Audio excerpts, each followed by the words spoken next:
Esta es la tarde en el continente americano.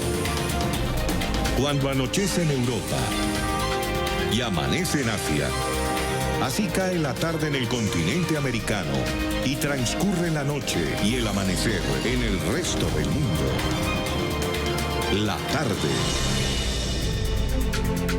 Hola, bienvenidos a la tarde de NTN 24, el canal de las Américas. Soy Carlos Eduardo Sánchez, hoy por Idania Chirinos, y es un gusto poder acompañarlos durante las próximas 2 horas de información. Fin de semana de elecciones en América Latina. Argentina viró nuevamente su rumbo político al escoger al peronista Alberto Fernández y a su compañera de fórmula Cristina Fernández como presidente y vicepresidenta. Luego de conocerse el resultado, el actual mandatario Mauricio Macri reconoció la derrota e invitó a quien será su sucesor al Palacio de Gobierno. Esta mañana el encuentro tuvo lugar en la Casa Rosada durante aproximadamente 1 hora. A diferencia de hace 4 años, en esta ocasión sí hubo una fotografía oficial entre el presidente electo y el mandatario saliente de la nación. Estrechando sus manos y con una sonrisa en sus rostros, Alberto Fernández y Mauricio Macri sellaron así su primera reunión oficial luego de conocerse el resultado de las elecciones.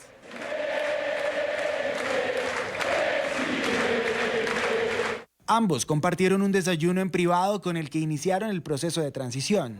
Funcionarios cercanos a los dos líderes calificaron de manera positiva el encuentro. Durante las próximas 6 semanas, sus equipos de gobierno se reunirán para trabajar en el empalme administrativo. Anoche, tras reconocer su derrota, Macri aseguró que será un proceso ordenado. La transición ordenada, que lleve tranquilidad a todos los argentinos, porque acá lo único importante es el futuro y el bienestar de los argentinos. Sin dar declaraciones a los medios, Fernández abandonó el lugar al término de la cita. Entre tanto, el Banco Central de Argentina dispuso un estricto control del mercado de cambios a partir de este lunes para preservar las reservas internacionales durante el traspaso de poder. A partir de hoy hemos reducido a $200 mensuales el monto máximo que pueden comprar los individuos para atesoramiento sin autorización previa del Banco Central. La noticia se conoce en medio de la aguda crisis económica que atraviesa el país. Esta mañana el peso argentino registró un alza leve de un 3,17%, un día después de los comicios presidenciales. Vale la pena recordar quién es Alberto Fernández, el presidente electo de los argentinos. Tiene 60 años, es político, abogado y profesor de Derecho Penal y Civil. Fue conjuez del Juzgado Federal de San Isidro también. Fue jefe de gabinete de los gobiernos de Néstor Kirchner y de su esposa, Cristina Fernández. En mayo de 2019 fue elegido por Cristina Fernández para ser el candidato presidencial del peronismo. Nos acompaña a esta hora Orlando D'Adamo, es analista político y profesor. Allí lo ve en pantalla. Señor D'Adamo, una muy buena tarde. Bienvenido a NTN 24. Muy buenas tardes para ustedes. Es un gusto. Quería comenzar por aquí. Ayer, la Argentina, los argentinos, ¿votaron libremente o más bien acorralados por la crisis social y económica que vive el país? Bueno, el factor económico es un factor que condiciona siempre el voto y cuando hay una situación de crisis, evidentemente esto se expresa más. Yo no sé si lo definiría como acorralados. De hecho, el gobierno obtuvo un apoyo ligeramente por encima del 40%, que significa que hubo personas también afectadas por la crisis, pero sin embargo, y en un número considerable, que lo han apoyado en esta elección. Electoralmente, Cristina Fernández, por supuesto, sumó en lo que fue esta victoria del peronismo de Alberto Fernández ayer como presidente electo de los argentinos. Pero una vicepresidenta ya de la Argentina con 7 causas judiciales en su contra, 4 de ellas por corrupción, ¿suma políticamente hablando ya en el ejercicio del poder como tal?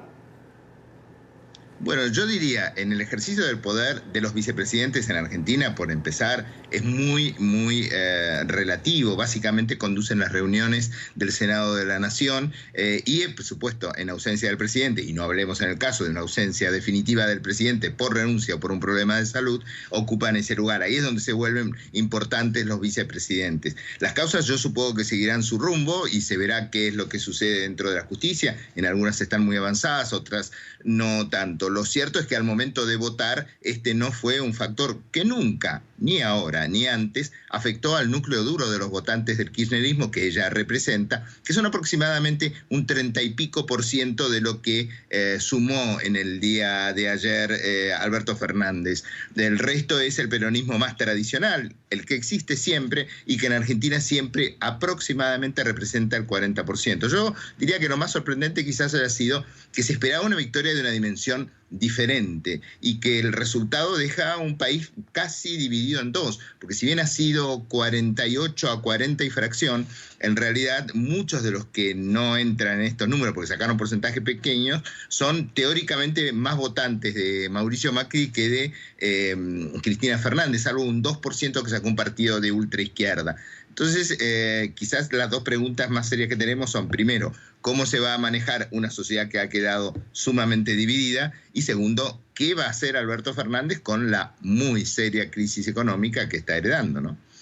¿En qué falló Mauricio Macri? Porque usted lo dice muy bien, la diferencia fue mucho menor de la que se esperaba, de la que se había pronosticado y que incluso el peronismo ya alardeaba desde las elecciones PASO. ¿En qué falló Mauricio Macri? ¿Cuál es la real responsabilidad del mandatario en la crisis que hoy vive la Argentina? Yo diría en principio lo siguiente. Primero, la diferencia es la mitad de lo que se esperaba. Ha sido una jornada muy aciaga para el 99% de las consultoras. La que más cerca estuvo se equivocó por aproximadamente 3 puntos. ¿En qué falló? Yo creo que es relativamente simple, en la gestión de la economía cotidiana. Mire, la gente puede estar contenta con las obras públicas, muy especialmente algunas muy atrasadas que se llevaron a cabo en estos años. Puede estar contento con cómo se llevaron algunas cuestiones vinculadas a política exterior, con algunas cuestiones vinculadas a legislación que ha dado derechos y ha restablecido derechos que no se tenían, con cuestiones sobre todo vinculadas a cuestiones de género, a cuestiones de familia. Hay muchos temas en los que se avanzó, pero si a la gente no le alcanza en el supermercado, si el país tiene una inflación del 55% anual, reitero, 55% anual, y además las tasas de interés, lo que a uno le cobran cuando va a tomar un crédito, a una persona o a una pyme que lo necesitan, como todas las empresas necesitan, siempre se manejan con un margen de crédito. Estamos hablando de tasas de interés del orden del 70 y pico %, es muy difícil sobrevivir económicamente. Ahí es donde vuelve a tornarse llamativo el porcentaje, porque evidentemente que un 41% de las personas hayan dicho casi a través de su voto que esto no les parece una cuestión tan importante y que le hubieran dado una nueva oportunidad al presidente actual, es sorprendente. Creo que el punto es ese: cuando se toca el bolsillo de la gente, no hay ningún ejemplo en ningún lugar, en Europa o en Latinoamérica o en Estados Unidos, donde un presidente atravesando una crisis, George W. Bush en Estados Unidos, Sarkozy en Francia, Rodríguez Zapatero, con distintas perspectivas ideológicas, nunca se reelige habitualmente a un gobierno que ha generado, que se lo considera responsable de una crisis económica. Señor D'Adamo, hasta el último día en que los argentinos pudieron hablar del tema político, del por qué iban a votar por uno u otro candidato, muchos decían en las calles: hay que romper con el Fondo Monetario Internacional. Primero, quería preguntarle, ¿se puede? Y si se puede, ¿sería un error de Alberto Fernández? Bueno, yo no quisiera juzgar cosas que no sabemos si va a hacer el futuro presidente. Por prudencia, acaba de ser elegido presidente, es un presidente electo. Argentina tiene algunos antecedentes en este aspecto. Yo no veo eso como algo posible. Tampoco creo que sea la opinión mayoritaria de la gente. No hay que guiarse, vuelvo a repetir, si es una sociedad dividida prácticamente por la mitad, es evidente que uno se va a encontrar con mucha gente que puede decir algo como eso, y ahí va a aparecer también otra gente que va a decir que no. Ahora, esto de ir a pedirle al Fondo Monetario Internacional 50.000 millones de dólares y un año y medio después decirle ahora no, nos peleamos con ustedes y no se los devolvemos, yo creo que tendría un golpe en la credibilidad de Argentina como país, que encima en este tema arrastra situaciones muy negativas de hace tiempo, pero tampoco es de hace 100 años, es de hace 10 años atrás. Pensemos que este fue el gobierno que terminó de cerrar todas las situaciones de default. Me parece que sería al menos llamativo que pasara algo así, pero yo no creo, no estoy en condiciones, sin conocer el gabinete, porque yo creo que esto es clave. Es decir, ¿cómo va a gobernar Alberto Fernández? Veamos los ministros que elige. Y ahí vamos a saber si estamos frente a una hipótesis posible de algo así. Y sin saber eso, yo no me atrevería a hacer ningún juicio sobre este tema. Ahora, hablemos del Parlamento. En el Senado queda con mayoría Alberto Fernández, pero en la Cámara Baja no. Está obligado de alguna manera a dialogar, a mantener el país, ese país que usted dice está dividido casi a la mitad, en una estabilidad política como tal.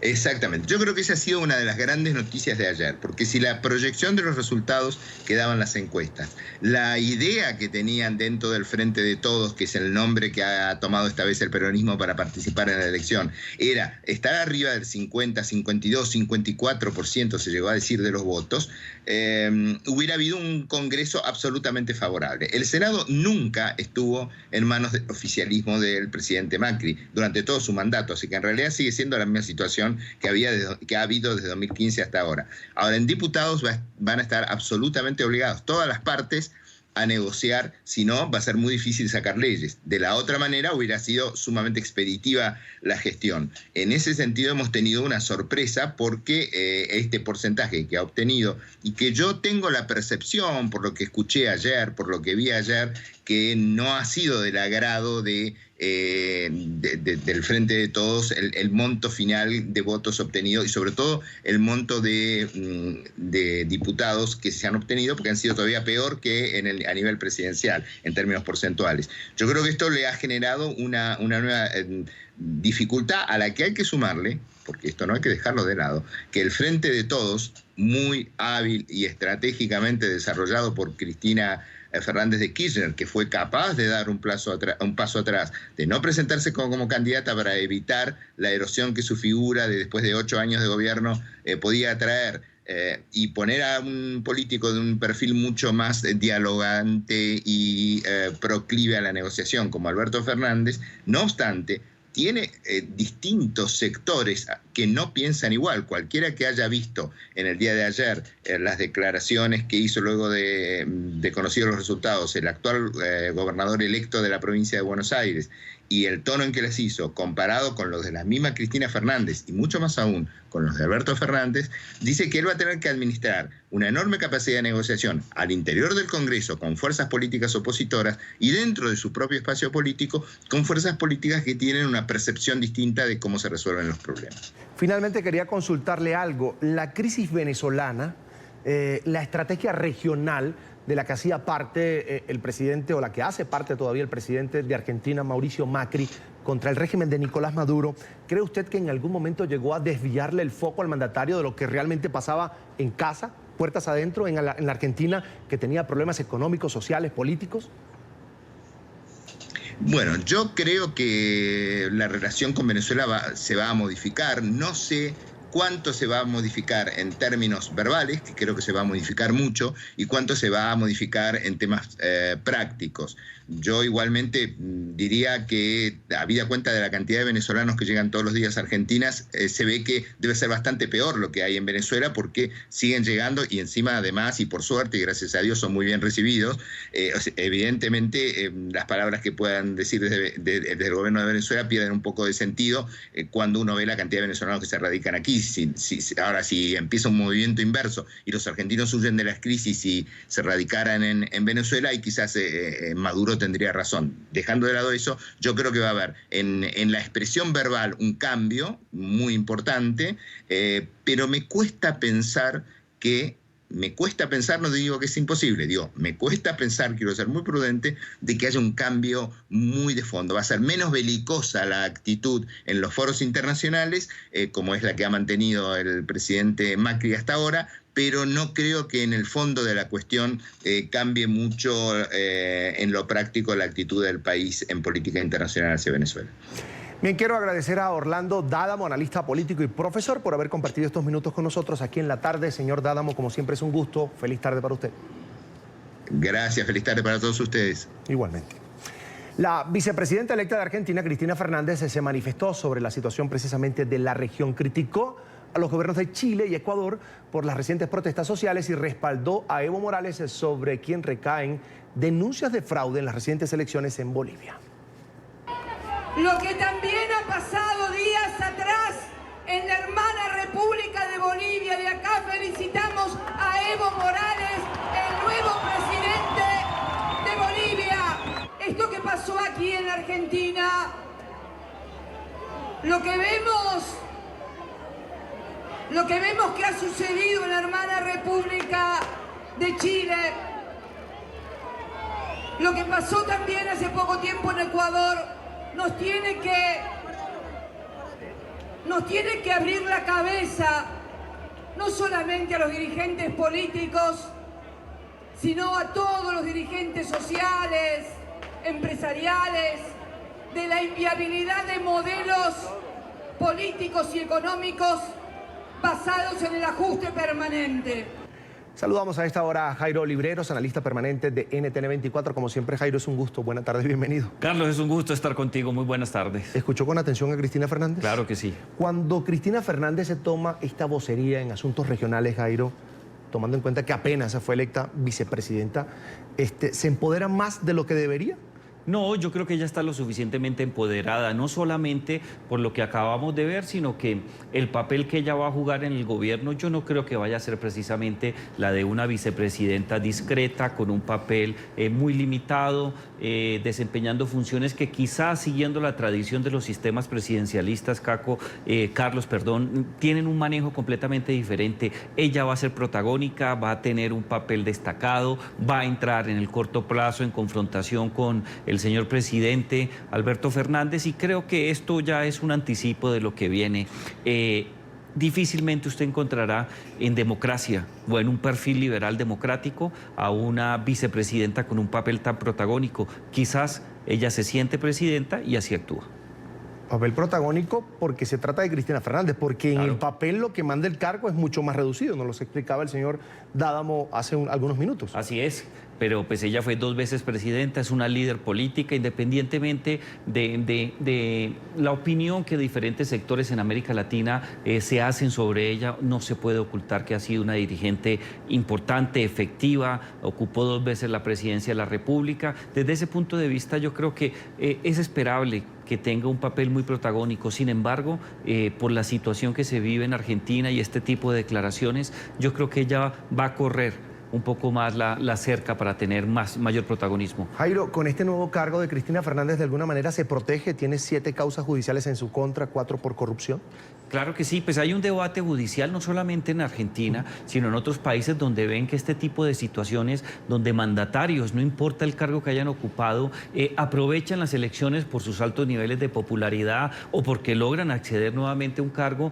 Algunos sectores consideran que realmente lo que se busca es tener un fuero constitucional mucho más amplio que les permita mantener impunidad, no solamente el récord criminal o delictivo que está por cuestionarse ante las autoridades judiciales cuando desempeñaron el cargo, y muy seguramente es lo que está pasando. Hasta hace muy pocos días, Carlos, se afirmaba que estaban avanzando de una manera muy importante las investigaciones penales en contra de ella, que son varias investigaciones con unos delitos muy delicados. Desde ese punto de vista, muy seguramente estará contando los días para que el 10 de diciembre llegue lo más pronto posible y, en efecto, el fuero constitucional la proteja. Jairo, vamos a lo grande en Argentina, vuelve el peronismo, viene Alberto Fernández, un hombre que participó en los gobiernos kirchneristas, que de alguna manera fue promovido por Cristina Fernández, pero que significa mucho, por ejemplo, para Nicolás Maduro. Un amigo vuelve a la Casa Rosada. Claro que sí, hay que tener en cuenta, vuelven los peronistas. Es más, ayer hubo cánticos relacionados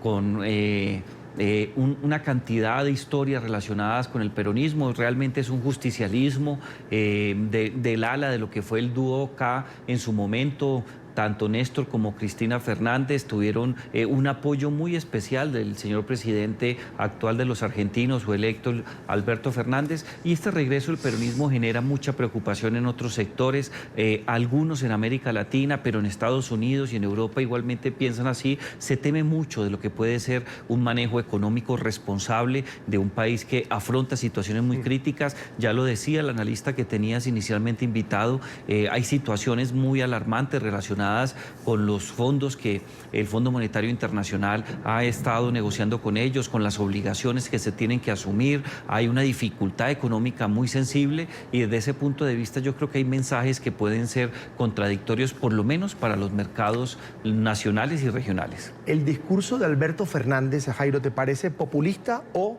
con los pies sobre tierra en política. Yo creo que él sabe combinar muy bien, él es un político avesado, cierto tipo de tonalidades en donde sus discursos son muy reales, trata de enviar un mensaje que se dirige más hacia el centro del espectro político, pero sin dejar los tintes populistas. Hizo parte de su estrategia. Si hay algo populista en Argentina es precisamente el peronismo, o llámelo usted justicialismo, o este tipo de movimientos kirchneristas en donde han logrado cooptar no solamente un amplio sector para llegar al poder, sino que en estos momentos jugaron un papel muy importante con el populismo y lo van a mantener durante el periodo de gobierno. Jairo, el presidente de Brasil, Jair Bolsonaro, se negó a felicitar a Alberto Fernández. Es una falla. Yo creo que es una falla.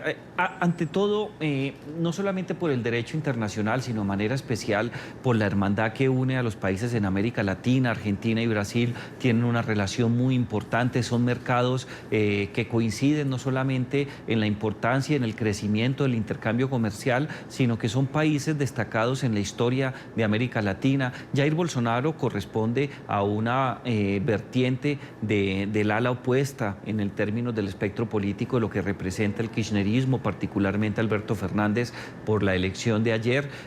Esperaría uno que entre mandatarios la relación fuera un poco más diplomática o más fría. Si no está de acuerdo con ese punto, pues la autodeterminación de los pueblos es quizás uno de los principios más importantes del derecho internacional y la base fundamental de la convivencia entre países. Yo creo que estaba de más, pero también hay que tener en cuenta que Jair Bolsonaro, si bien es un hombre de derecha, también es un hombre populista y no solamente le habla a un sector en Argentina, le habla a su propia base electoral en Brasil, que necesita mantener con unas posturas muy claras y precisas. Jairo, quiero insistir en la relación entre Argentina y Venezuela, ahora con Alberto Fernández, por supuesto, en la Casa Rosada. Nicolás Maduro, antes de que se diera la elección, decía: estamos esperando que Mauricio Macri se queme. Hablaba como que si Fernández es realmente un hombre cercano. ¿Tú lo ves así? Claro que lo es cercano, no solamente por las declaraciones que ha presentado, sino de manera especial por la relación que ha existido entre el socialismo del siglo XXI, especialmente en la época en donde el señor Hugo Chávez era el inquilino en Palacio de Miraflores, la relación que tuvo con Cristina, con el propio expresidente ya fallecido Néstor Kirchner. ¿Recuerda, Carlos, lo que fue el escándalo de la famosa maleta del dinero que se transportaba desde Caracas hacia Argentina por temas eminentemente relacionados con asuntos electorales? Llega un aliado de él. Hay que tener en cuenta que la posición digna de garantizar la vigencia de la democracia liberal que mantuvo durante su gobierno el presidente Mauricio Macri se acaba, gana un nuevo socio. Esto le va a dar aires, sin lugar a dudas, también a Evo Morales para tener una relación mucho más cercana, pero es una relación completamente diferente a la del pasado. En estos momentos Venezuela no tiene mucho que aportar en términos económicos, mucho menos en términos energéticos, no tiene el liderazgo que en su momento destacó a nivel regional e internacional Hugo Chávez. Desde ese punto de vista va a ser un apoyo muy discursivo que muy seguramente se va a traducir en votaciones compartidas, pero de ahí a pensar que eso es un tanque de oxígeno para Nicolás Maduro, creo que la distancia es muy grande, no lo tiene. Aún así tiene capacidad de mantenerse en el poder y no descartaría yo, Carlos, que Nicolás Maduro desde Palacio de Miraflores, a menos que exista un problema de la luz o de la energía o del fluido eléctrico, va a tener la oportunidad de ver cambiar presidentes en América Latina constantemente. Vamos a dejar Argentina por ahora, Jairo se queda con nosotros, vamos a hablar de Uruguay. Habrá segunda vuelta presidencial. Ninguno de los candidatos alcanzó la mitad más uno de los votos en los comicios de ayer domingo. En noviembre los uruguayos elegirán entre el oficialista Daniel Martínez del Frente Amplio y el opositor de centro derecha Luis Lacalle Pou del Partido Nacional.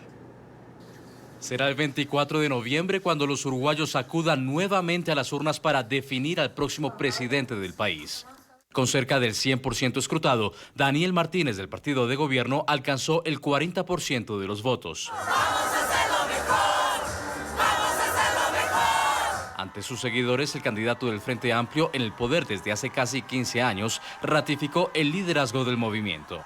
Primero y ante todo, agradecer al pueblo uruguayo, reafirmar una vez más que la fuerza más importante del Uruguay se llama Frente Amplio. Sin embargo, los resultados de la contienda, la más reñida en años, fueron cerrados. El opositor Luis Lacalle Pou obtuvo 29% de los sufragios, frustrando el plan del oficialismo de alcanzar su cuarto mandato consecutivo en primera vuelta.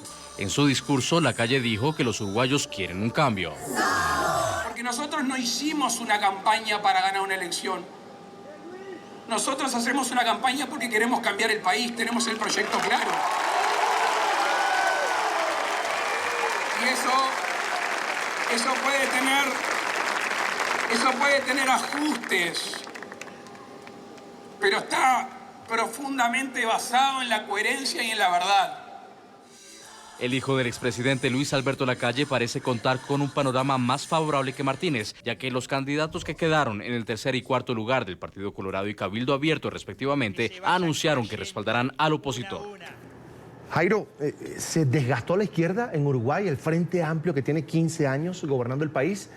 Hay analistas que indican o estiman que es casi imposible que Daniel Martínez del Frente Amplio pueda conseguir los votos para ganarle a Luis Lacalle Pou. Lo hablábamos este fin de semana fuera de cámara, crecía un candidato de derecha, vamos a decir de derecha, que es Guido Manini, que ya le ofreció el apoyo a Luis Alberto Lacalle y sacó el 10 o 11% de los votos. Es muy importante. Si seguimos lo que ha sido la trayectoria de las encuestas, bastante cuestionadas, no solamente en Colombia, sino en toda América Latina o a nivel internacional, si seguimos esas encuestas, casi todas coinciden en que en un balotaje, en el caso de Uruguay, el candidato Lacalle tendría las mejores opciones, no solamente porque es un candidato que logra conectarse de una manera mucho más tranquila con el electorado, sino que tiene una base muy disciplinada y apoyos de otros movimientos políticos que ya liberados de lo que es la disputa presidencial en primera vuelta anunciaban y en efecto lo confirmaron un apoyo a Lacalle. Creo que desde este punto de vista él tiene todas las opciones para conquistar el poder y convertirse en el nuevo presidente de los uruguayos. Pero frente a tu primera pregunta, yo no creo que el tema sea el desgaste de la izquierda. Sin lugar a dudas, cualquier gobierno que llega al poder afronta unos momentos gloriosos, especialmente los primeros meses de cambio, donde tiene, por decirlo algo, los fondos electorales para girar políticas públicas independientemente de la popularidad. Pero hay que tener en cuenta algo que es muy importante y que no podemos obviar. La democracia tiene diferentes definiciones. Una de ellas, que a mí me gusta mucho, se refiere a la alternancia en el poder. La alternancia en el poder garantiza no solamente visiones distintas y complementarias de lo que es la vida pública, sino diferentes lineamientos que fortalece a la sociedad y fortalece a la democracia. Ya van 3 periodos seguidos, si no me falla la memoria, de gobierno del Frente Amplio, el primer gobierno de Tabaré, el gobierno del presidente Pepe Mujica y este segundo gobierno del médico Tabaré Vázquez, y muy seguramente hay desgaste, pero la fortaleza está en la democracia, en la alternatividad. Siempre y cuando la alternatividad exista y sea un lineamiento efectivo de capacidad de poder, la democracia va muy bien. ¿Qué problemas se pueden resaltar ahora mismo, problemas sociales en Uruguay, un país muy pequeño, con 2.7 millones, cerca de 2.7 millones de electores, un país que prácticamente tiene indicadores económicos estables, pero me decían, por ejemplo, el fin de semana algunos invitados que comienzan a verse casos muy de otros países de América, por ejemplo, ajustes de cuenta, temas de seguridad en un país pequeño. Sí, cuando uno estudia Uruguay encuentra unos temas que son muy llamativos, no solamente un desempeño muy serio en temas económicos y sociales, en términos eminentemente estructurales, una tasa de desempleo por debajo de los 2 dígitos, logra mantener cierto nivel de calidad de vida y de desarrollo económico muy importante. Hay una tasa que me preocupa mucho y está relacionada con la tasa de mortalidad infantil, ha sido uno de los temas de mayor consideración en el debate. El tema de seguridad también, fíjate, ayer hubo, además de las elecciones propias que están programadas en términos constitucionales, una iniciativa para determinar si era necesario crear una Guardia Nacional, una especie de componente de la fuerza pública con una ala militar muy importante, porque hay problemas en materia de la tasa de homicidio, también algunos delitos de alto impacto social que ya están generando generando mucho temor en términos de inversión y convivencia ciudadana y también la percepción de seguridad. Yo creo que esos son temas que hacen parte del debate. Las dos candidaturas que resultaron favorecidas en el balotaje tienen propuestas muy interesantes y yo creo que muy seguramente se va a centrar en el tema económico, de qué manera se reducen ciertos temas relacionados con la pobreza, con el desempleo, mejorar la tasa de crecimiento, la balanza comercial juega un papel muy importante en el marco de Mercosur y sin lugar a dudas, Carlos, el tema de la seguridad en América Latina durante los últimos 10 años ocupó un segundo o un tercer lugar, pero así como el péndulo de las fluctuaciones relacionadas con el lugar o la izquierda y la derecha que ocupan los gobiernos, también en las políticas públicas ocurre eso y lo que está pasando en estos momentos en Uruguay se refleja en todo el continente. Hay una preocupación muy sentida por garantizar mejores condiciones de seguridad ciudadana en países que muy seguramente no estaban dentro de su agenda pública esa situación. Jairo, le voy a poner punto final al tema de Uruguay por ahora, no lo voy a poner no lo voy a invitar al campo de la predicción de quién sería el próximo presidente de Uruguay. El próximo 24 de noviembre habrá segunda vuelta balotaje. Vamos a pasar a Colombia. A través de las urnas, los colombianos le enviaron un potente mensaje este domingo a los extremos políticos que han dominado la agenda pública en los últimos años. Las principales capitales del país se pasaron a manos de dirigentes alejados de las fuerzas partidistas tradicionales. Los ciudadanos se decantaron mayoritariamente por candidatos que se identifican con el centro y la centroizquierda, como es el caso de Claudia López, quien ganó en Bogotá, y del independiente Daniel Quintero, quien se impuso en Medellín. El uribismo y el petrismo, los protagonistas de una marcada polarización hasta la última elección presidencial, fueron los grandes derrotados. Jairo, ¿realmente así se puede sacar la conclusión sobre lo que vivió ayer Colombia, uribismo y petrismo derrotados? ¿Tú cómo lo ves? Yo creo que hace parte de una realidad. Veo mucho más afectado el uribismo. Sin lugar a dudas, ellos tienen cifras que en términos eminentemente objetivos de un partido que tiene aproximadamente 5 o 6 años de estar presente en la disputa profesional, la disputa electoral en Colombia, pues tiene cifras importantes, alcanzó mayor votación, mejoró en alcaldías y demás, pero es el partido de gobierno, puso a su candidato hoy día el presidente Iván Duque, y yo creo que desde el punto de vista de puntos estratégicos, gobernaciones y alcaldías, sale muy golpeado el uribismo, pierde espacio, pierde capacidad para influir, pierde protagonismo en la arena política colombiana, eso tampoco se puede ocultar. Gustavo Petro también pierde, no tan fuerte es su derrota, pero sin lugar a dudas va a tener muchas dificultades. Fíjese, Carlos, no más en el caso de Bogotá, por traer un ejemplo que podemos replicar en las otras 4 principales ciudades de Bogotá, los centros urbanos donde se concentra mayoritariamente la vida pública en términos políticos y electorales. En Bogotá sale derrotado el expresidente Álvaro Uribe o el uribismo.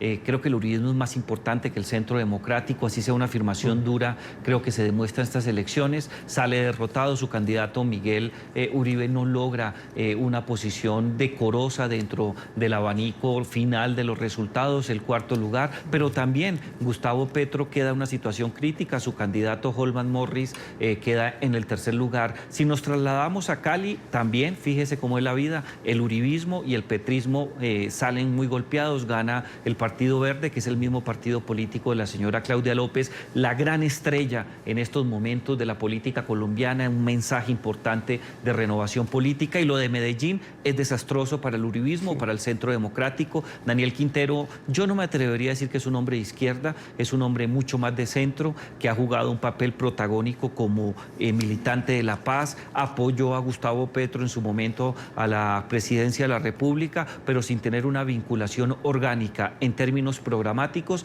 o de subordinación electoral. Creo que Colombia se está consolidando como un país de centro. Este es un efecto claro, sin excepción alguna, Carlos, ha ocurrido en otros países que entran en posconflicto. Los candidatos de centro que más se alejan del extremo, que los extremos son los que están más perjudicados y más desgastados en cualquier democracia, se logran consolidar. Hay una clase media pujante, pero yo creo que esa es solamente una visión. Hay elementos mucho más interesantes de las elecciones de ayer. Mensajes de la senadora Paloma Valencia, hace parte del Centro Democrático, dice... Una de las líderes más destacadas del Centro Democrático. Uribistas, ánimo, crecimos mucho en estas elecciones, Pasamos de 57 alcaldías a 120, de una gobernación a 4, un partido de opinión sin maquinaria, sin puestos, sin presiones. Doblamos nuestras votaciones en lo regional. Tal vez sale golpeado Uribe porque pierden las capitales.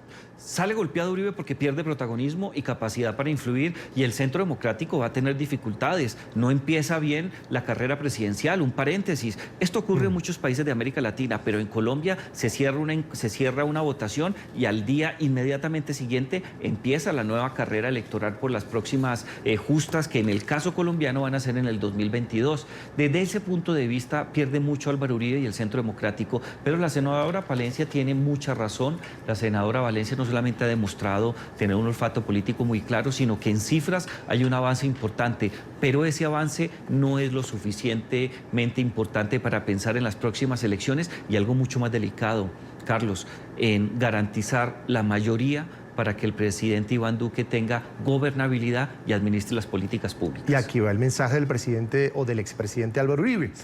Perdimos, reconozco la derrota con humildad, la lucha por la democracia no tiene fin, es decir, no tiene en este momento el piso político como para proponer, por ejemplo, un candidato presidencial. Así es, no lo tiene. Pero hay otro personaje que sale victorioso, y estamos hablando del excandidato Sergio Fajardo, quien fue en su momento no solamente candidato presidencial, sino gobernador de Antioquia y exalcalde de Cali, es un famoso profesor de matemáticas en Colombia.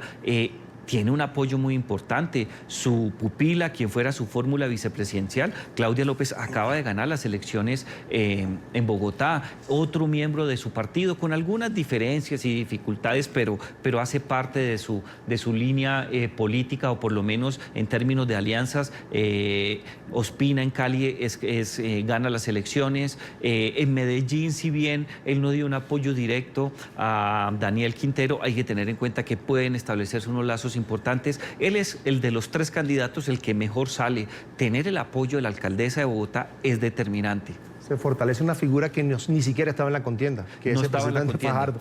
Ahora, analicemos el mensaje de Gustavo Petro. Ha dicho muchas cosas, ha dicho es mentira, no perdí, hay que sacar cuentas, hay que sumarlos a los concejales que sacó la Colombia Humana a lo largo y ancho de Colombia.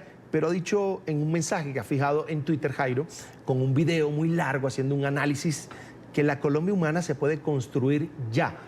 ¿Se está perfilando Petro para ser nuevamente candidato a la presidencia? Sin lugar a dudas, Carlos. Él va a ser un candidato, y es un candidato importante. Es uno de los colombianos que tiene una capacidad especial. Sacó casi 8 millones de votos en las pasadas elecciones. Cuenta con unos seguidores importantes, pero en este caso ha perdido mucho espacio. No tanto como lo ha perdido el uribismo, pero sí sale afectado. Le pongo un ejemplo. En las pasadas elecciones que ocurrieron en el mes de junio del año pasado, cuando se escogió al presidente Iván Duque como el nuevo mandatario de los colombianos, el señor Gustavo Petro en Bogotá, donde fue alcalde, sacó aproximadamente 1.800.000 votos. Es una votación muy importante. En estas elecciones que ocurrieron el día de ayer, Gustavo Petro sacó por vía de su candidato Holman Borris 450.000 votos. Es menos de la tercera parte, es un golpe muy fuerte. Si bien tiene avances en otras ciudades, también tiene muchas dificultades. Yo creo que el ambiente para la Colombia Humana como movimiento político, o para cualquier otro partido, sea de centro, de derecha o izquierda, está abierto y es propicio para adelantar política. Colombia es una democracia liberal, quizás no es una democracia perfecta, pero en Colombia existen niveles para la participación política, y si el señor Gustavo Petro va a mantener no solamente sus posturas políticas, sino su apetito de poder y convertirse, o por lo menos pretender ser el nuevo inquilino de la Casa de Nariño, sin lugar a dudas en Colombia lo puede realizar. Que lo logre es algo completamente distinto. Hablemos de Claudia López, alcaldesa electa del Distrito Capital o de Bogotá, que es la capital, es el segundo cargo más importante en votos y políticamente hablando en Colombia. Es una mujer por primera vez en la historia que va a gobernar la ciudad capital de Colombia a partir de enero, y además una integrante de la comunidad LGBTI. Es un gran logro lo que tuvo Claudia López, sin duda, en la capital colombiana. Es el logro más destacado, de la mano de lo que hizo Daniel Quintero, por lo menos en Medellín, Chapino, el nuevo gobernador del Cauca. Hay muchas cosas, pero sin lugar a dudas Claudia López es la estrella de la política actualmente en Colombia, una famosa analista, una mujer hecha pulso, que logró un liderazgo especial, trabaja en los medios de comunicación, saltó al Senado de la República, candidata a la vicepresidencia y hoy día una flamante alcaldesa, marca diferencias muy grandes. Es la primera mujer que ocupa este cargo en Bogotá desde el punto de vista de llegar gracias al voto electoral. Tuvo una campaña muy difícil, lideró hace algunos meses el referendo anticorrupción que lamentablemente no alcanzó el umbral mínimo para convertirse en una iniciativa obligatoria y reformar algunas instituciones colombianas. Es una mujer que tiene un doctorado, eso no es menor, y yo creo que ella tiene la posibilidad de ampliar en términos de liberalismo las opciones en Bogotá. Yo no creo que vaya a ser una alcaldesa irresponsable o una persona que genere problemas en la ciudad capital. Sin duda, también hay para algunos sectores muchas preocupaciones. Carlos es una persona que tiene un carácter un poco explosivo, se teme que se pueda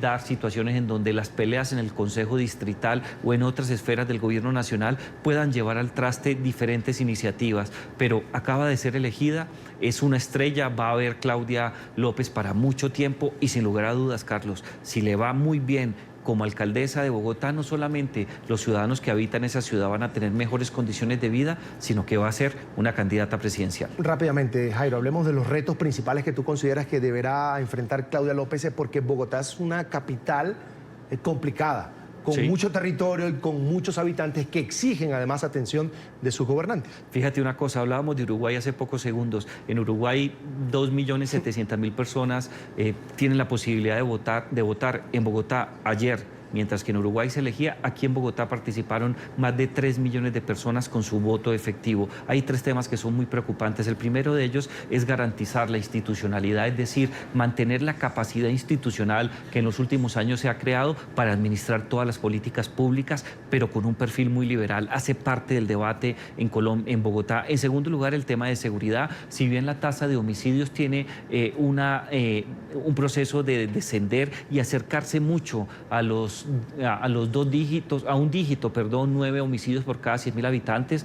Leí la cifra ayer, es 12.4 por cada 100.000 habitantes. Estoy seguro que con Claudia López se puede lograr. Sin embargo, existen problemas muy delicados en materia de percepción de seguridad. La gente se siente insegura en el espacio público, afronta muchas dificultades. El sistema judicial no está bien sincronizado con el aparato de seguridad. Hay un tercero y último tema que creo que es prioritario, ya es la movilidad. Llámelo usted, sacar adelante el metro que ya fue adjudicado, se va a adelantar un metro que va a mejorar la vida de los colombianos, pero no lo vamos a ver en los próximos 5 a 6 años y hay que mejorar los tiempos de movilidad. No más en esos 3 retos, Carlos, hay tiempo para un desgaste muy fuerte. Jairo Libreros, analista permanente de NTN 24, amigo personal, como siempre es un gusto, querido amigo. Para mí es un honor, gracias. Buena tarde. Vamos hacia la primera pausa para comerciales aquí en la tarde. Recuerde seguirnos en nuestras cuentas de Twitter, allí están en pantalla, @NTN24, @NTN24BE, con información focalizada, especializada en Venezuela, y mi cuenta personal, @CESánchezM. Al regreso, el presidente de Estados Unidos estaría evaluando difundir el video del operativo en el que sus tropas dieron de baja al líder del grupo terrorista Estado Islámico. Anualmente, la Iniciativa Democrática de España y las Américas, IDEA, que agrupa expresidentes de varios países de la región y de Europa, promueve en Miami un diálogo presidencial que se realiza en el Miami-Dade College.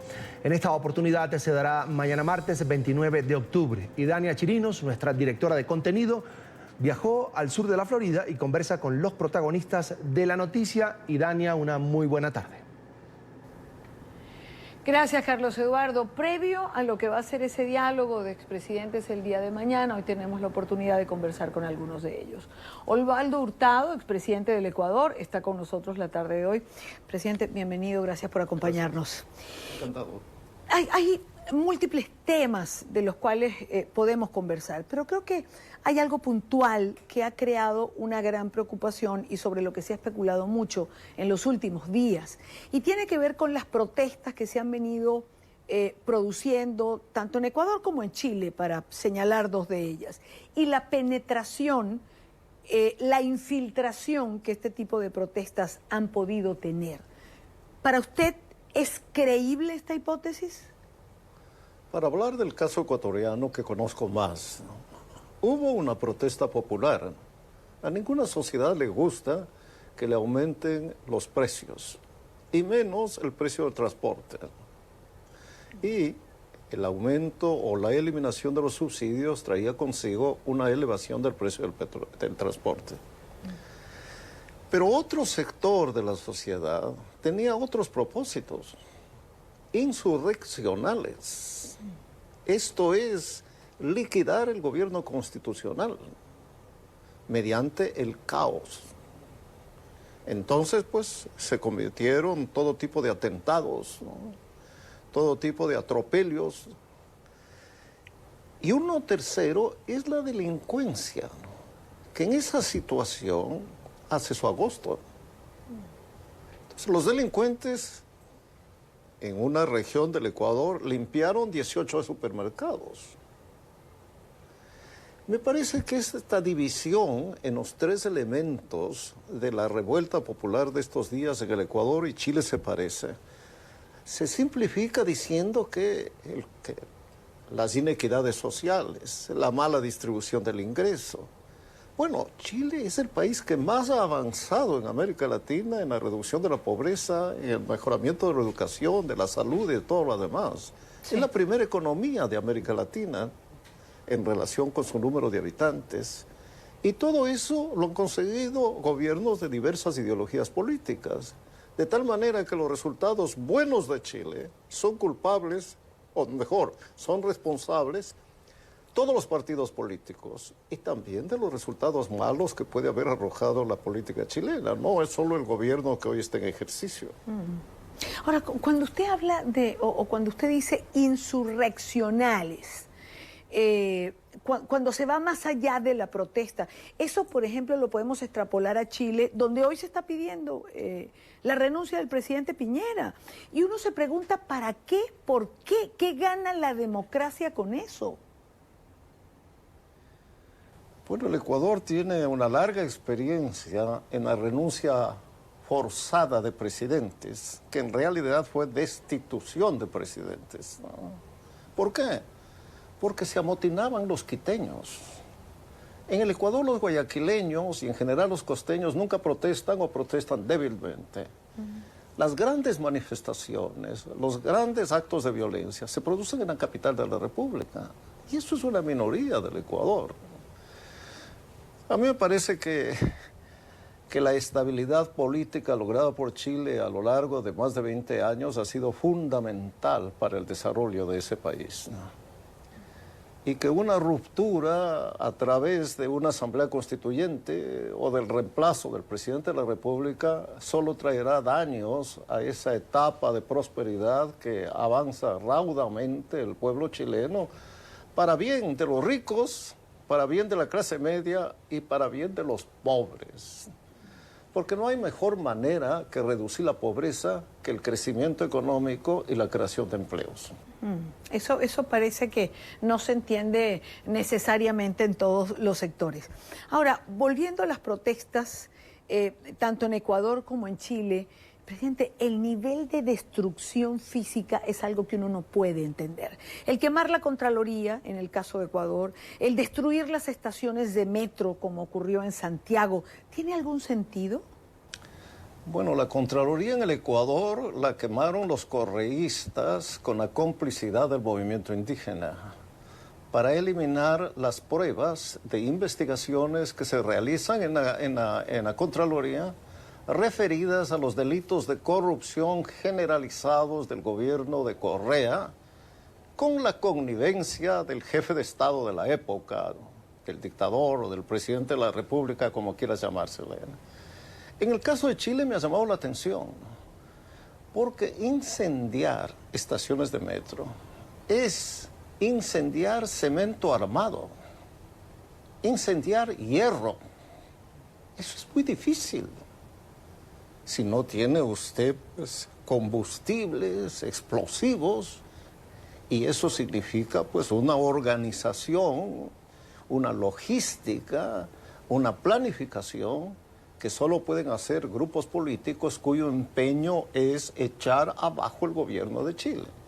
Y como no lo pudieron echar abajo mediante la violencia, hoy día se habla de la renuncia.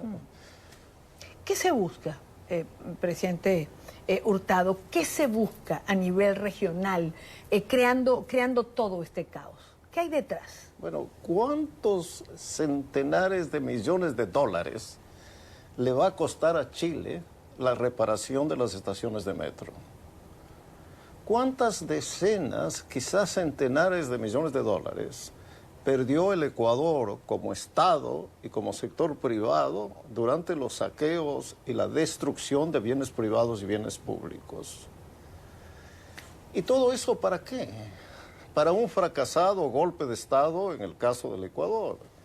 Y en el caso de Chile, para una fracasada revolución para cambiar a un gobierno de derecha, yo no sé por qué. Porque en Chile la política económica de 30 años ha sido la misma política económica. Gobierna la izquierda, gobierna el centro y gobierna la derecha. Entonces, ¿qué ofrecen estos grupos revolucionarios hacia el futuro? ¿Volver a la política económica del presidente Allende? ¿Y instaurar la política económica del gobierno de Cuba, país en el que todos los cubanos son pobres? ¿O la del gobierno de Venezuela, que ha empobrecido tanto a ese país que 4 millones de venezolanos se han mudado de la sociedad más rica del continente hace apenas 2 o 3 décadas? Claro. Presidente, una última pregunta, que sé que tiene usted un compromiso ahora. Su lectura o su opinión, más que su lectura, porque finalmente es un resultado democrático, de las elecciones en Argentina. A veces uno cree que los gobiernos son populistas o así se les califica, pero los pueblos también no son populistas. Bueno, el discurso común en América Latina es aquel de políticos corruptos. ¿Y quién elige a los políticos corruptos? Los ciudadanos. Usted podrá argumentar que los pueblos no saben que un político va a ser corrupto. Y tiene razón. Claro. Pero en el caso argentino, está de candidata a la vicepresidencia de la República una señora involucrada en graves delitos de corrupción. 13 causas abiertas. Y lo que es extremadamente grave e injustificable, el pueblo argentino se apresta a votar por ella. Lo que quiere decir que para la mayor parte de los argentinos les importa un rábano que los políticos sean corruptos. Presidente, un gusto tenerle en el programa. Gracias por acompañarnos. Carlos Eduardo, regreso contigo a nuestro Centro Internacional de Noticias. Claro que sí, gracias. Aidania Chirinos, nuestra directora de contenidos, está a esta hora en la Florida. Tiempo de una nueva pausa aquí en la tarde y al volver, Nicolás Maduro celebró la victoria de Alberto Fernández en Argentina, mientras los grupos políticos cercanos alrededor del presidente interino de Venezuela, Juan Guaidó, piden cautela frente a lo que será el regreso del peronismo a la Casa Rosada en Argentina. Estamos de vuelta con más de la tarde por NTN 24. El régimen venezolano felicitó al presidente electo de la Argentina, Alberto Fernández. Nicolás Maduro dijo que tras el triunfo del candidato kirchnerista, espera poder retomar las relaciones bilaterales con el gobierno argentino. Por su parte, los partidos afines al presidente interino Juan Guaidó le piden a la futura administración de Fernández respetar el derecho que tiene Venezuela de restituir su democracia. Informe de Oliver Fernández desde Caracas. Diputados al Parlamento señalan que los venezolanos son respetuosos de las decisiones de los pueblos, pero es importante que también desde el nuevo gobierno argentino se reconozca la crisis venezolana y se respete la búsqueda de la restitución democrática. Nosotros vamos a seguir exigiendo que se respete a los venezolanos, que se respete los derechos humanos de todos los latinoamericanos, pero sobre todo nosotros vamos a seguir exigiendo que se apoye al restablecimiento de la democracia en Venezuela. Nicolás Maduro reaccionó al triunfo de Fernández a través de un comunicado. Enfatizó que servirá para recuperar la justicia social de ese país y la independencia de poderes. Además, espera restablecer relaciones lo más pronto posible con Argentina. El presidente de la República Bolivariana de Venezuela, Nicolás Maduro Moros, en nombre del pueblo y gobierno venezolanos, extiende su más efusiva felicitación al pueblo argentino por el exitoso desarrollo de la jornada democrática electoral hoy, domingo 27 de octubre de 2019, al tiempo que felicita al presidente electo Alberto Fernández y a su compañera de fórmula Cristina Fernández de Kirchner por la contundente e inobjetable victoria alcanzada en la primera vuelta de las elecciones presidenciales.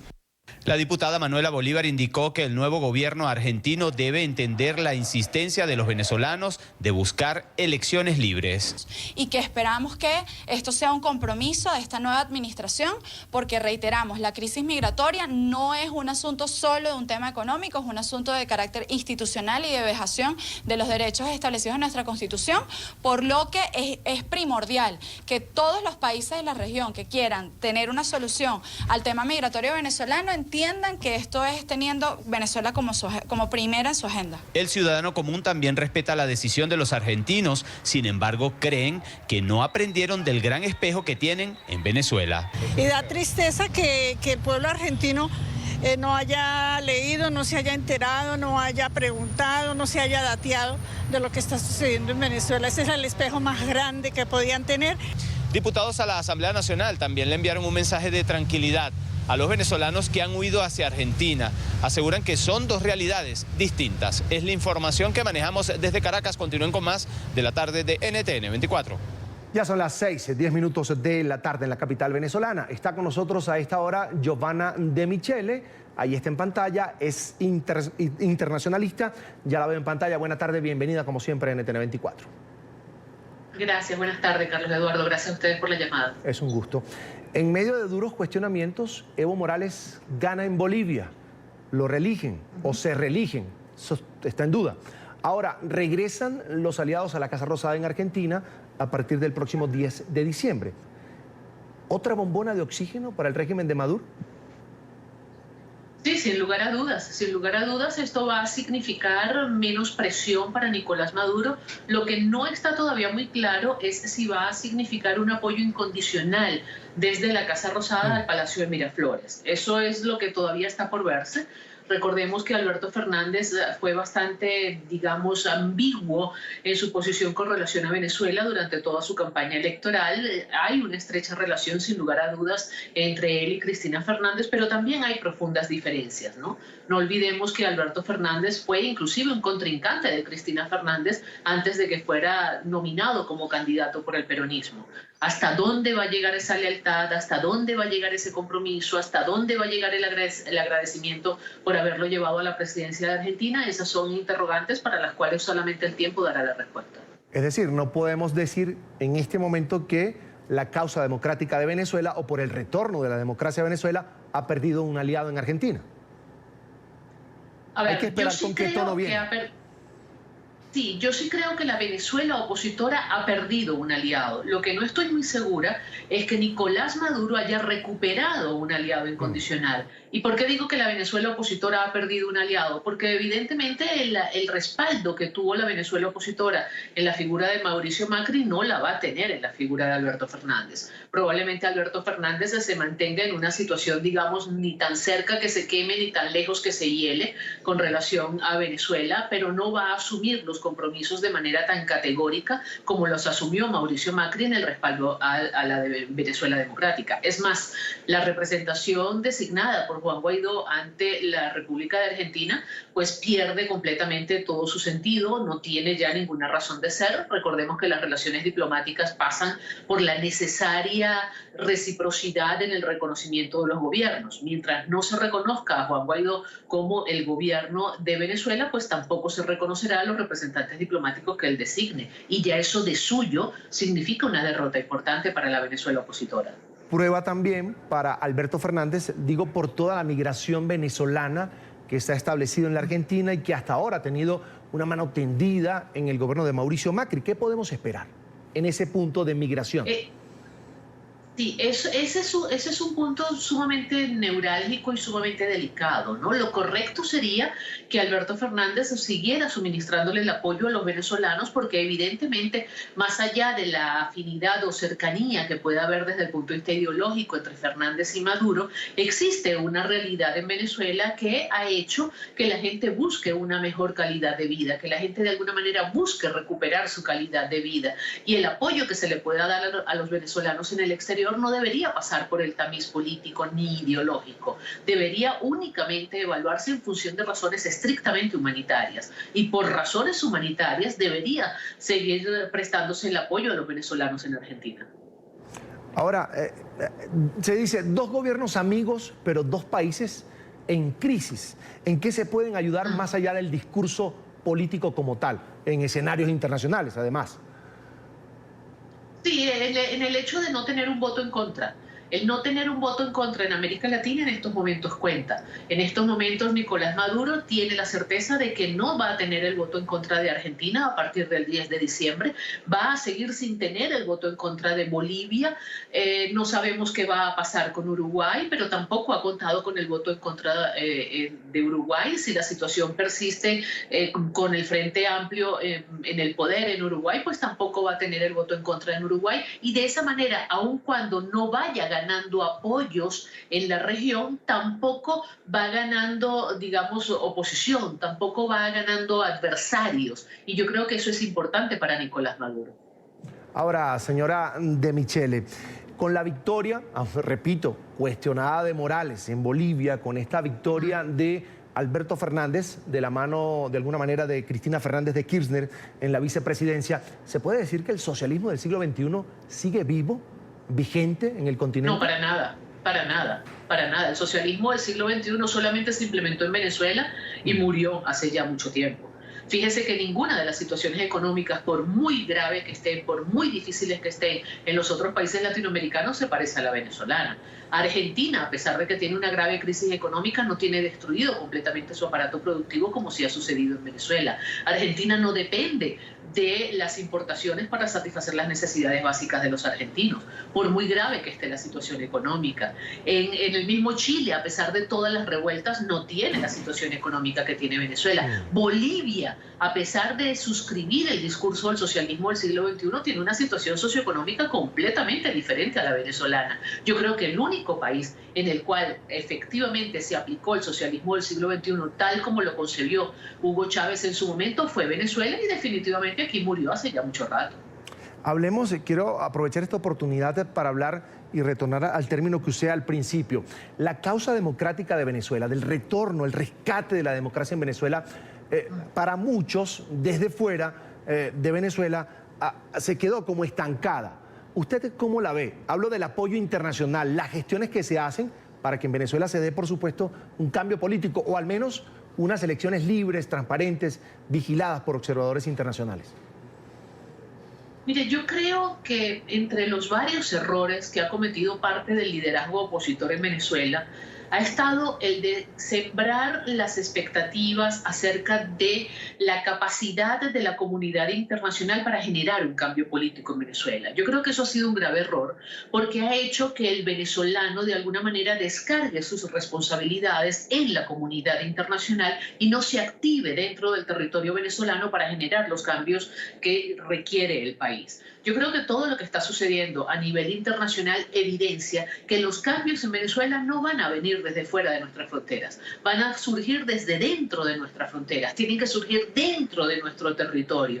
Y yo creo que todo lo que está sucediendo de alguna manera le viene a confirmar al venezolano, por muy dolorosa que sea esa confirmación, que la comunidad internacional no tiene la capacidad para generar un cambio político en Venezuela. La comunidad internacional, vista como lo que es, como un ente completamente heterogéneo, ha tenido diversas manifestaciones de apoyo a la Venezuela opositora y de presión hacia la administración de Nicolás Maduro, pero no puede hacer más que eso. La responsabilidad primaria y definitoria de todo este asunto la tiene el venezolano dentro del territorio venezolano. Ni siquiera los venezolanos en el exilio, por mucho liderazgo político que puedan tener o por mucho ascendiente que puedan tener sobre gobiernos extranjeros, tienen la capacidad de resolver los asuntos internos de Venezuela sin el apoyo incondicional y además decidido de la población dentro del territorio venezolano. Y por supuesto, sin el apoyo de la Fuerza Armada venezolana. Aquí no hay cambio posible si la Fuerza Armada venezolana no entiende que su participación es decisiva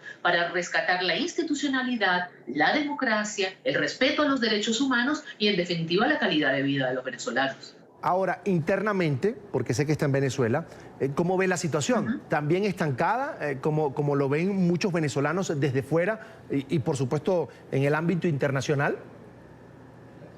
Mira, yo no sé qué quiere decir estancada. Yo veo una situación que está en franco deterioro. Aquí cada día se deteriora todavía más la calidad de vida de los venezolanos.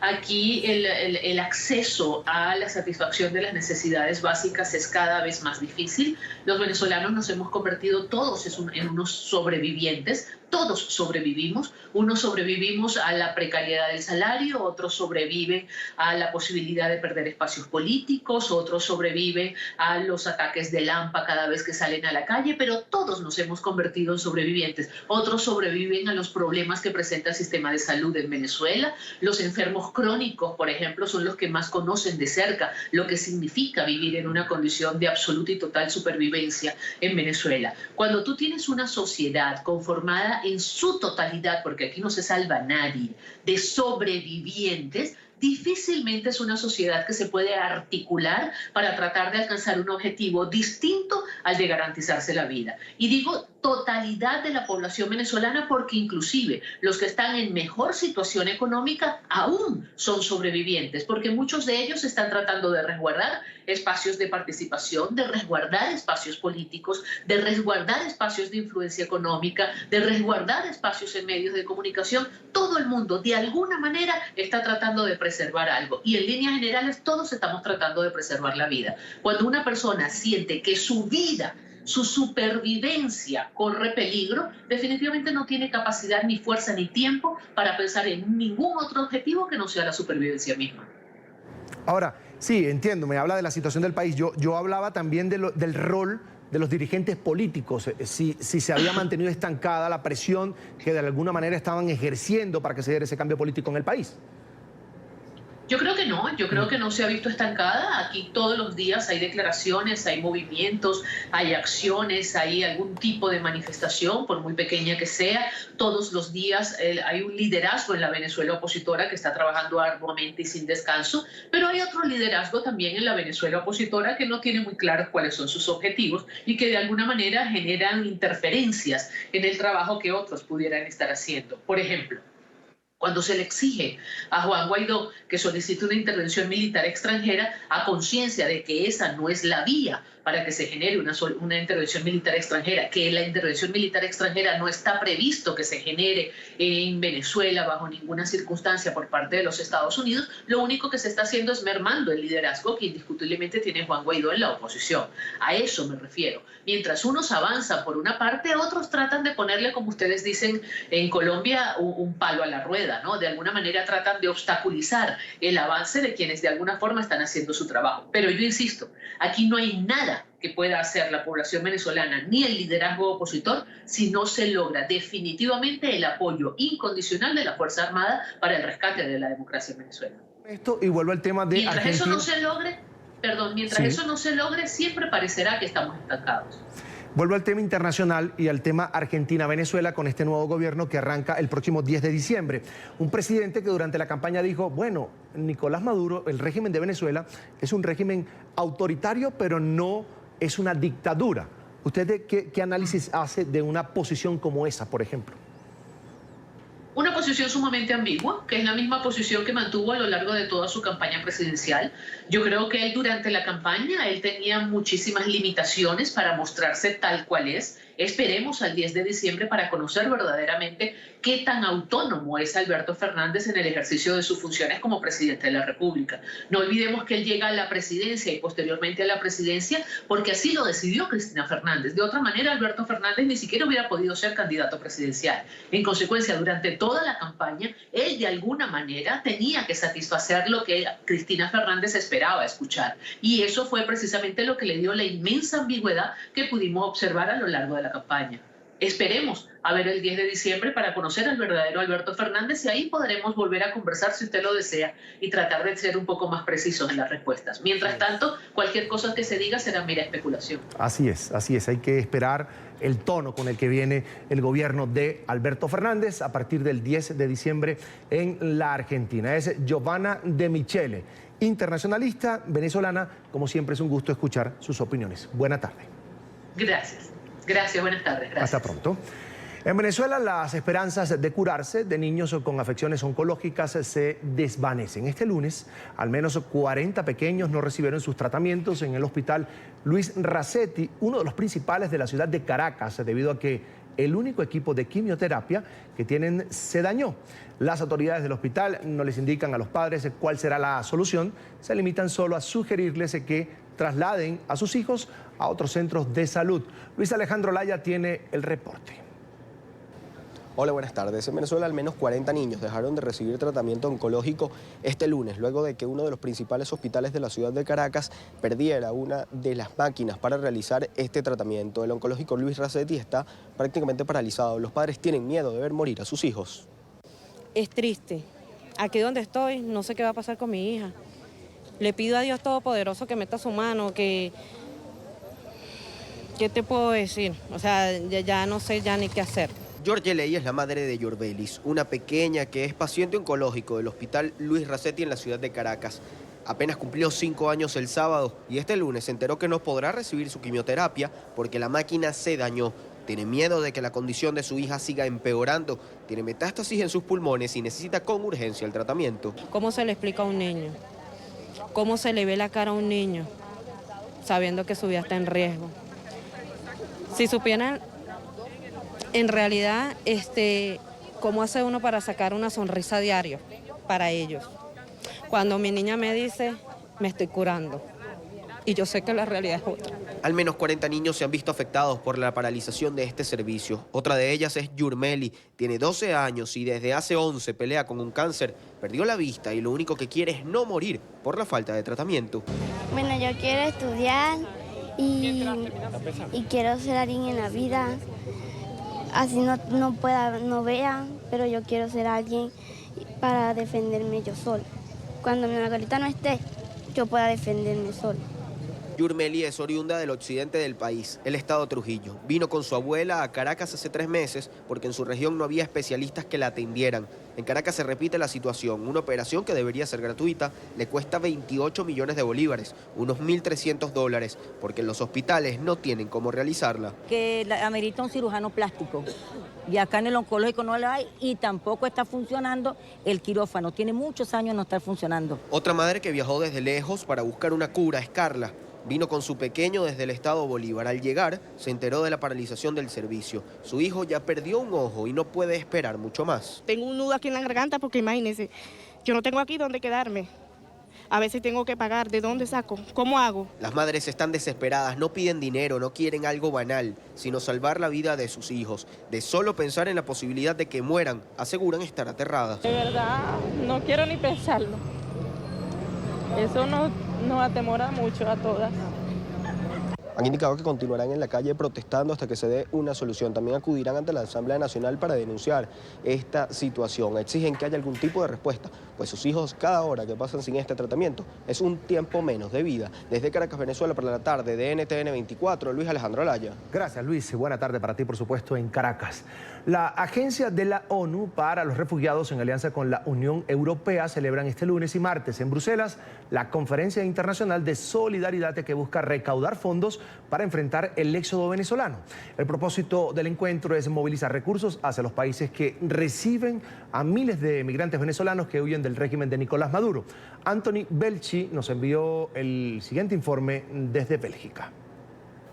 Pues sí, ha finalizado la primera jornada de la Conferencia Internacional de Solidaridad aquí en la Comisión Europea, en Bruselas, en Bélgica, donde se ha abordado precisamente esa grave crisis migratoria que se está viviendo en Venezuela. Hasta el momento se sabe que 4,5 millones de venezolanos han abandonado el país en los últimos meses, pero lo más preocupante, según el alto comisionado de las Naciones Unidas para los Refugiados, es que esa cifra podría alcanzar los 6,5 millones a finales de 2020 si la situación situación de crisis económica, social y política continúa en el país. Por eso, lo que se ha puesto de manifiesto aquí, en esta Comisión Europea, en esta conferencia de solidaridad, es que los países de la región de América Latina ya no pueden soportar ese flujo de migrantes porque les está afectando en la sanidad y también en la educación. Por eso, algunos organismos internacionales, entre ellos ACNUR, han dicho que de cara al próximo año van a redoblar los fondos para ayudar y solventar de alguna manera esta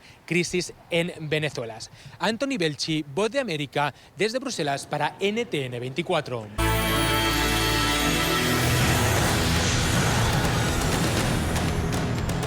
El enfrentamiento sigue en las calles de Bolivia una semana después de las elecciones presidenciales. Este lunes, seguidores de Evo Morales bloquearon diferentes vías. Focos de violencia se han registrado en algunas zonas. Las movilizaciones se dan en medio de las reiteradas denuncias del presidente, quien asegura que en su contra se está adelantando un complot. Intentarán golpe de Estado. Ya estamos escuchando. Alerto desde Vilavila, del departamento de Cochabamba, a todo el pueblo boliviano, distintos sectores sociales. Quienes se preparan para hacer el golpe de Estado la próxima semana. Y a propósito de la situación tensa en Bolivia, nuestra directora de contenidos, Idania Chirinos, conversó con el expresidente boliviano Jorge Quiroga. Aquí está la conversación. Presidente Quiroga, al día de hoy, en este momento, ¿cuál es la situación en Bolivia? La situación es la de un pueblo indignado porque se está consumando el final del golpe de Evo Morales. Evo Morales desconoció la Constitución y violó el referéndum que él propuso, donde Bolivia dijo no a una reelección. A pesar de ello, pretendió que ser tirano es un derecho humano, sus jueces serviles lo habilitaron para postular, sus vocales del Tribunal Electoral lo inscribieron, y no contento con eso, en la elección está robándose la presidencia, evitando la segunda vuelta. El fraude es gigantesco, es descomunal, está verificado. 3 conteos rápidos, el de la misión de la OEA, el de universidades y el de la contadora que Evo Morales había contratado, determinaron esa noche que la brecha era 4,5 a 5%. En el cómputo oficial empiezan a tabular, suspenden el conteo y a las 24 horas el conteo que también decía que había segunda vuelta entre Morales y Carlos Mesa, y súbitamente a las 24 horas aparece de que Evo ha ganado en primera vuelta, cosa que él dijo, él instruyó. Él dijo, he ganado en primera vuelta y tengo mayoría, y todos solícitos, los aúlicos serviles del Tribunal Electoral, le dieron eso. La gente está indignada, no vamos a aceptar vivir en Madurolandia, no vamos a aceptar que don Evo Morales haga un golpe desconociendo la voluntad popular expresada 2 veces en el referéndum que le prohibió postular y ahora que se quiere robar la presidencia. Para que el mundo entienda, Ortega, el tirano nicaragüense, se quedó en la presidencia violando la Constitución con el mismo fallo espurio de Evo Morales. Y la violación de Morales es más grosera que la de Ortega porque en Bolivia votamos la Constitución 2 veces en la limitación de reelecciones. Ortega no había votado, igual la violó. Es más grosero que Ortega y aprendimos allá que aquel que se queda en el poder después mata para permanecer en el poder en las calles de Managua y no queremos que eso pase. Y también se robó la presidencia como Maduro el 2018. Maduro por lo menos pretendió que tenía oponentes, con Pastor incluido. Aquí Evo Morales se está robando la presidencia, evitando la segunda vuelta. Pero se ha propuesto una auditoría. ¿Se va a llevar a cabo, presidente Quiroga? ¿Cuáles van a ser las condiciones? ¿Va a haber garantía de transparencia en esa auditoría? Mira, en Venezuela hay pésimos recuerdos de 2 palabras: diálogo, 6 veces, engañando a la población venezolana, y auditoría. Cuando Maduro le roba la presidencia a Capriles, el mundo lo reconoce y después piden una auditoría que hasta ahora no concluye. Y se robó la presidencia Maduro el 2013 y el 2019 se la volvió a robar, van 2 veces. A nosotros en Bolivia no nos van a contar cuentos. Conozco lo que ha pasado en otros lugares y pido a la comunidad internacional que, como Brasil ha dicho, no pueden reconocer a Evo Morales, como vergonzosamente lo ha hecho México y los países del ALBA, Maduro, Ortega, porque son colegas tiranos de Evo Morales. Los otros países no lo han hecho y pido a las cancillerías, a los presidentes de América Latina y de Europa, que como lo han expresado, no reconozcan este fraude, no avalen la consumación de este golpe. Todo reconocimiento debe estar sujeto al respeto a la voluntad popular que ha indicado que tenemos que volver a votar en Bolivia. Y vamos a volver a votar y vamos a volver a votar por Mesa y Pedraza y vamos a mandar a don Evo Morales a su casa.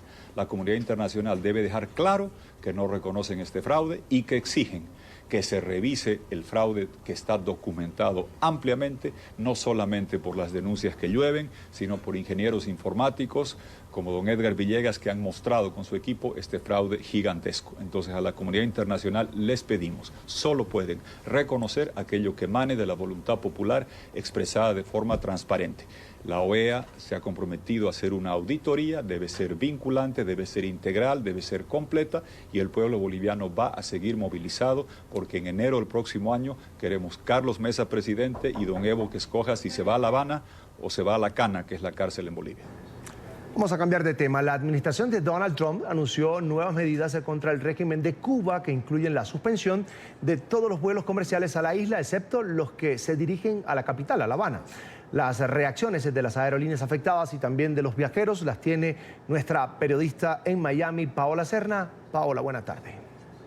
Así es, muy buenas tardes. Pues bien, dentro de 45 días deberán ser suspendidos los vuelos de las compañías American Airlines y JetBlue que viajan desde Estados Unidos hacia varias provincias de la isla de Cuba. Son en total y hasta este momento 9 vuelos que resultarían afectados. Hasta el momento se ha dicho que los vuelos a La Habana continuarán. El presidente Donald Trump ha advertido que toma esta determinación, esto con el fin de limitar aún más los recursos económicos que llevan los estadounidenses desde Estados Unidos que viajan a la isla de Cuba. Sin embargo, en Miami, donde hay un tránsito constante de personas, de viajeros que no son turistas, sino que tienen sus familias en Cuba o que simplemente viajan desde Cuba a los Estados Unidos con regularidad, pues esta ha sido una noticia que sin duda impactará no al gobierno de Cuba, sino al ciudadano de a pie cubano.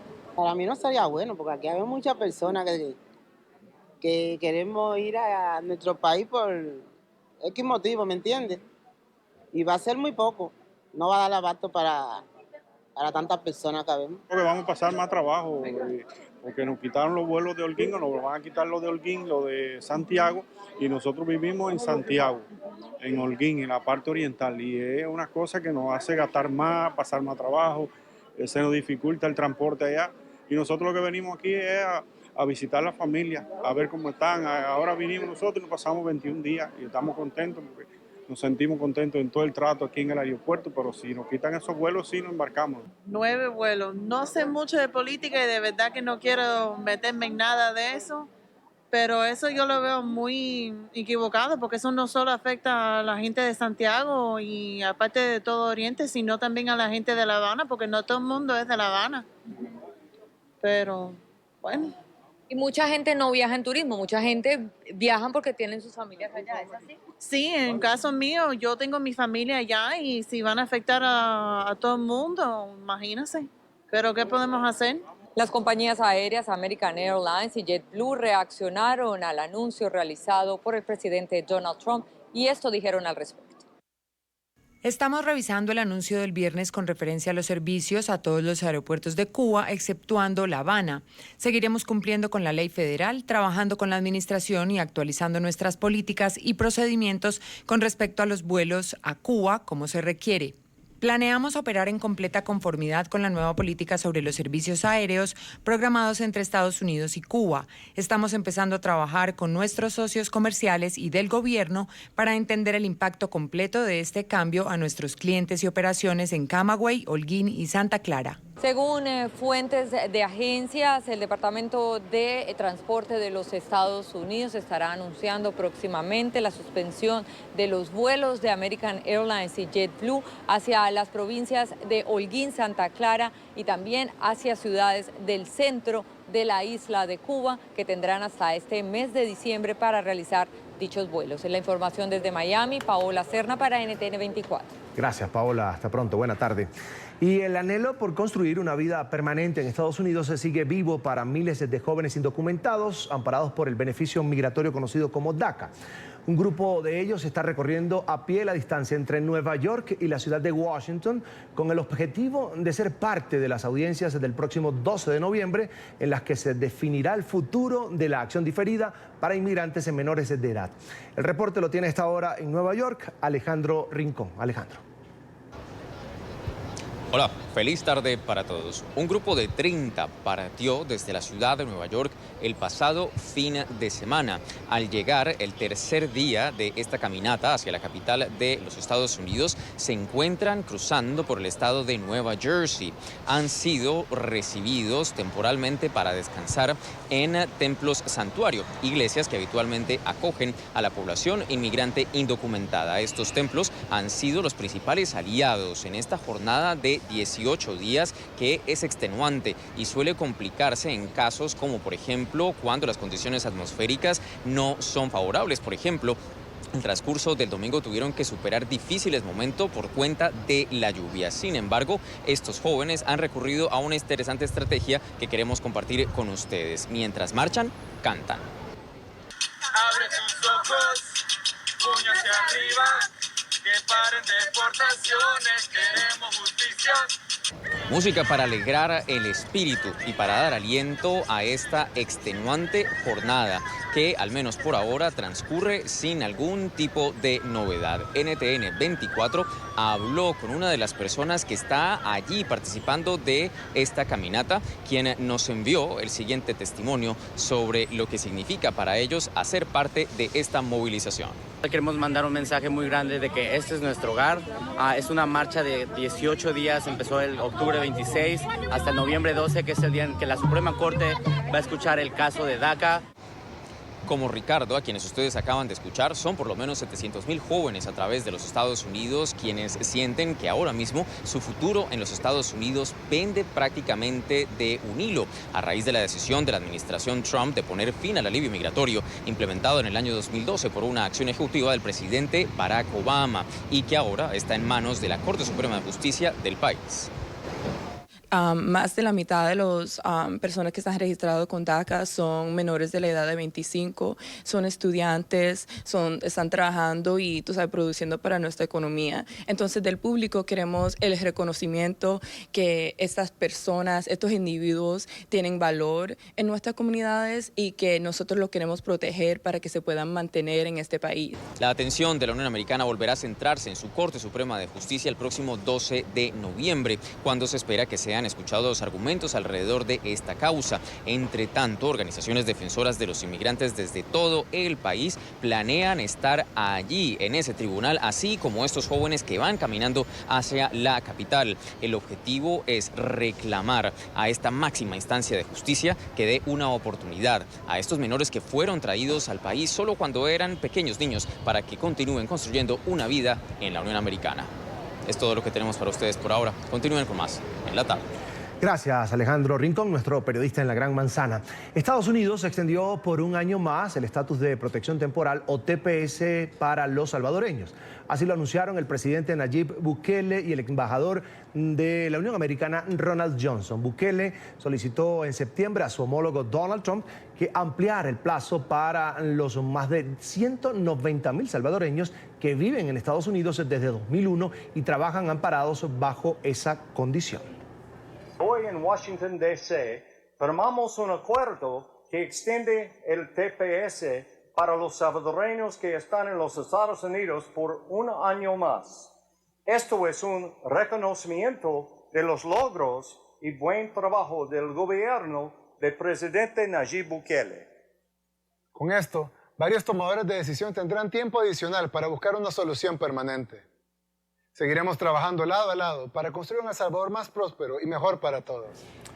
Y antes de ir al corte, cientos de fanáticos abuchearon al presidente Donald Trump. Ya lo van a ver.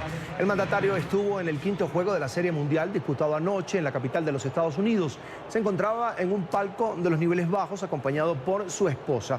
Sin embargo, los aficionados lograron percatarse de la presencia del mandatario y comenzaron a gritar: "Enciérrenlo". Desde el presidente George Walker Bush en el año 2001, un mandatario estadounidense no asistía a un juego de la Serie Mundial. Por cierto, ganaron los Astros de Houston y están a un paso de coronarse campeones de las Grandes Ligas ante los Nacionales de Washington. La serie está ahora mismo 3-2. Última pausa para comerciales en la tarde, ya regresamos. Facebook continúa su lucha para combatir las noticias falsas. En esta oportunidad te presentó Facebook News, una nueva sección de noticias que tiene una sola meta: garantizar la calidad del contenido en la plataforma. El director ejecutivo de Facebook, Mark Zuckerberg, presentó Facebook News, una sección de noticias que tiene como objetivo destacar el periodismo de calidad. El proyecto, que funcionará inicialmente en Estados Unidos, fue bien recibido por los analistas y además fue catalogado como un paso fundamental para fortalecer los lazos con los medios de comunicación y al mismo tiempo combatir las noticias falsas. La sección de noticias será alimentada por periodistas profesionales independientes para garantizar su objetivo: informar y ser veraz.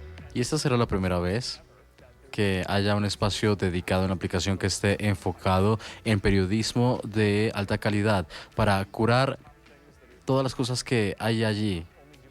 No es solamente algo algorítmico, sino que tenemos gente que ha vivido el periodismo. Entonces, no creo que sea algo que deba ser hecho por computadoras. El proyecto cuenta con más de 200 medios asociados. Entre los más destacados se encuentran The Wall Street Journal, The Washington Post, People, ABC, CBS News y Fox News, pero también el sitio Breitbart, cercano a la extrema derecha estadounidense. La meta con el tiempo es cubrir un amplio rango de editoriales. Probablemente se enfocará a nivel local y también internacional. Estaremos lanzándolo en Estados Unidos para empezar ahora, pero esperamos llegar al resto del mundo también. Según Zuckerberg, Facebook News le permitirá a las personas tener un mayor control sobre los artículos que ven y además tendrán la oportunidad de explorar una variedad de temáticas relacionadas directamente con entretenimiento, salud, economía y deporte. Queremos asegurarnos que en la parte de las noticias tengamos un amplio rango de contenido posible, especialmente para cosas de personalización. Por ejemplo, gente interesada en cocina, queremos asegurarnos que tengan el contenido de cocina del New York Times, ¿no? Así llegamos al final de la tarde. Recuerden seguirnos en nuestras cuentas de Twitter y también en Instagram. Ahí están en pantalla, @NTN24 y mi cuenta personal, @CESánchezM. Gracias por estar con nosotros.